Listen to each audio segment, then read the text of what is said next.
imaswati lalandla le mve yona mina nginamsebenzi nayo le mve eBukhosi bakaNgwane. It's meaningless to me. It means nothing. Actually, let me take it back. Mkhulu wami Mvana Nkosi Magumede wasuka lapha elabomba ohlala restake. He lived his own life and he was fiercely independent. Wafundisa bonke abantu bakhe, each and every last one of them. They're highly educated, both girls and boys. He's got lawyers, he's got accountants, he's got everybody from that home. Okay? Including Futhi Mtoba, who's the South African Businesswoman of the Year. That's my granddaddy's baby. Mvana Nkosi. Futhi Mtoba. Okay? So, if we are here in the they were rich, the Kagits. All, each and every one of my family members, they are highly educated and independent and self-supporting. So mina ngitshela ukuthi uMvana Nkosi ngitshela as a reference point. Hayi ukuthi simple ngidawudla ngayo noma imvule ngisime ngayo. Mina I came here with $30 in my pocket. I paid my way through college in the United States. Ngaphinza ngathifundisa ngahlala eAmerica mina impilo yami.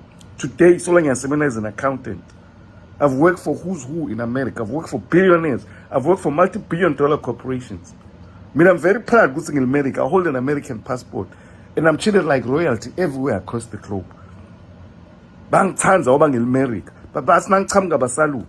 Uthi hey ngil'America lo. Nale kaNgwane ngifika ngimahlomi ipassport yaseAmerica. Ngingene bathi 14 days bayigcoba. Ngithi okay no problem. Ngingene kaNgwane. In fact after 2 days I'm done. Once I've seen my mother, I've seen my family, I'm done with your shit. In Swaziland. Everywhere you go ubona sithumbe samakhosetive. Yayinyanya levo yenu. Ungene ebhodi ngamakhosetive. Ungene ebhange ngamakhosetive. Ligoye lemva ngithi mina asinawutselelwa ligoye. Makhosetive kuba kusiya wasobhuza. Niphethwe ligoye. Ndawuchuba lebugoye nithi mva bantu benkosi laba bangene angene laba inkosi. Ngilita ungena sicalo. Ngathi tawubhamu. Sobhuza bemncane ngaka. Angena mphandla. Buka sicalo. Uyakubona nje lento ukuthi sidesixoxa ukuthi akusimfana sobhuza. So don't come here and argue with me. Oh no, sikubona ukuthi ungumfana Nkosi. Where are your features eMfana Nkosi? No. It doesn't matter. I'm American. That's what's more important in my head. Ukuthi ngil'America, nginama benefits. Ngingawathola as an American. Ngiyahamba ngiyoretire ekhaya eSouth Africa and I'll get a check for the rest of my life. Everything.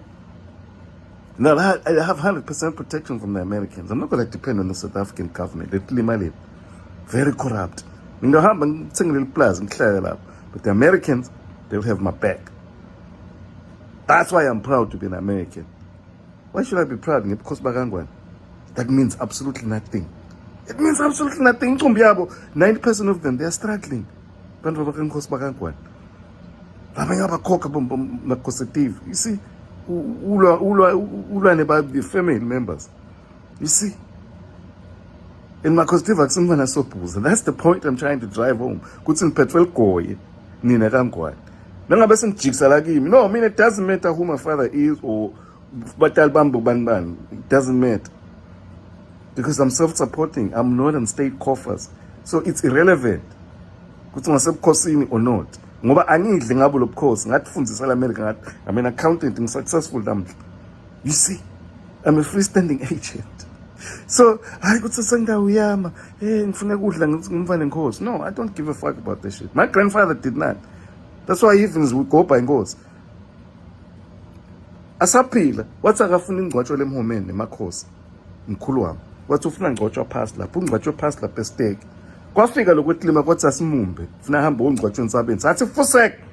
Bagijima bathi sobhuza batshela sobhuza ukuthi hayi, umnakethu wacela la saphila ukuthi ufuna ngcwatshwa phansi. Miyekeleni, let my brother rest at peace. Yeah. Kwashayisa lokutlima. You see? So le mfana sinenzaba thina lekhaya kithi. Umleng matiko ngcwatshwe lapha ngchicks. It's the only one I know, Chicks Nkosi. Ngcwatshwe na sobhuza. And they don't give a fuck about your shit.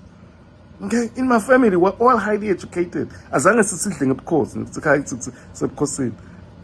You see, my grandfather even hardly went there. Bekaphelele impilo yakhe lestake. Sobhuza befika ahlalele estake kamkhulu wami. Afika ukuthe yena na we birthday party yenkosi. I birthday yenkosi. Sobhuza beka lapha. ohlala namkhulu wami mnakabo lahamba naye e-Last Day College in the Eastern Cape. So ngifuna unitshela Maswati ukuthi I don't give a fuck about your royalty. Okay? I mean, I can take my US passport and go any corner of the globe. Naye nale mali.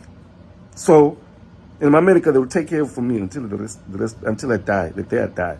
And I'll have top medical care on planet Earth. I'm going to have surgery for cataracts. Covered, everything covered. Kube ngangwane bengaba blind. You see what I'm saying? So ningangijwayeli blind futhi noma positive wena ugoye. Nebubi bosiqalo. Ngasipata ubhamuka. Bye bye. Hayi yazathelela na indvodza. Kwendakalani lapha eSwatini? Nindani lapha kagogo kalavumisa. Kawowo.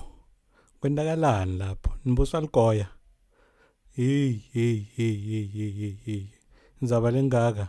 Lo wadla iqiniso, please akasichazisele lapha kuma comments. Ngakhohlwa kusubscribe lapho, ni like and share le video. I thank you.